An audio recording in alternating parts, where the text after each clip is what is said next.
Bailey was the kind of man everyone in Sprunki admired. He had a heart so pure it seemed to radiate light, drawing people to him like moths to a flame.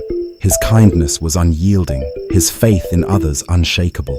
In contrast, Iciella was the embodiment of allure and mystery. Her icy beauty captivated everyone, but her cold exterior often kept them at a distance. She was the kind of woman who could command a room without saying a word. Her piercing blue eyes carrying secrets of a world far colder than most could endure. They first crossed paths on a chaotic winter evening. Iciella had found herself in the center of a fight between two men vying for her attention. Blows were exchanged, and insults filled the frigid air. Iciella, unimpressed and annoyed, tried to walk away, but the situation escalated, and she was caught in the turmoil. Bailey, passing by, couldn't ignore the commotion. With a mix of courage and calm, he stepped into the fray. He didn't throw punches, he simply stood his ground, using words to diffuse the tension. His peaceful resolve and the warmth of his demeanor melted the animosity in the air, and the men eventually dispersed, muttering apologies. Iciella was skeptical at first. "You're too soft," she remarked, her tone dismissive.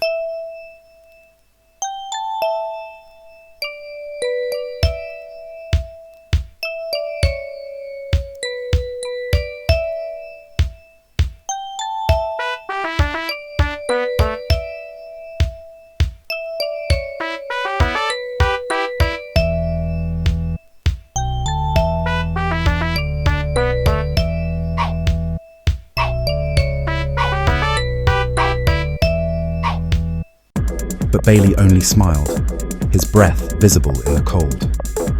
"Sometimes kindness is stronger than force," he said simply.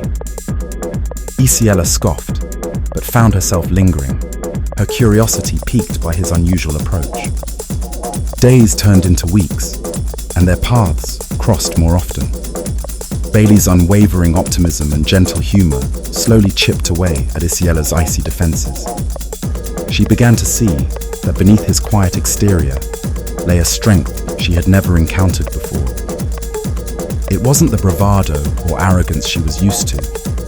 It was a quiet, unyielding resilience. Bailey made her feel something she hadn't in years: warmth. But there was a price. Iciella's cold wasn't just metaphorical. It was a physical force, an unnatural frost that surrounded her and anyone who ventured too close. At first, Bailey brushed it off, determined to stay by her side. But as the days passed, his health began to deteriorate. His once rosy cheeks grew pale, his breath became shallow, and his body, usually brimming with vitality, started to falter.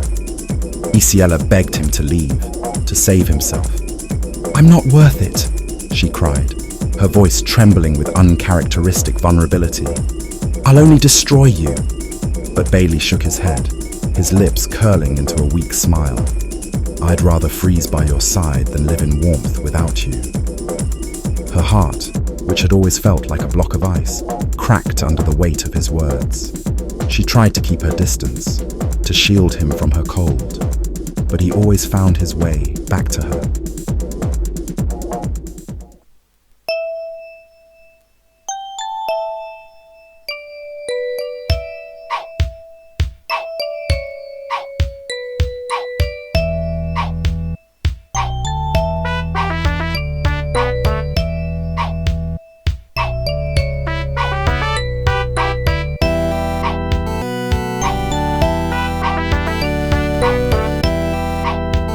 His love was a fire that refused to be extinguished, even as it was slowly consumed by her frost. One bitterly cold evening, as snowflakes danced in the moonlight, Bailey's body gave out. He collapsed into Iciella's arms, his heartbeat faint, his skin like porcelain. Iciella screamed, her voice echoing through the empty streets.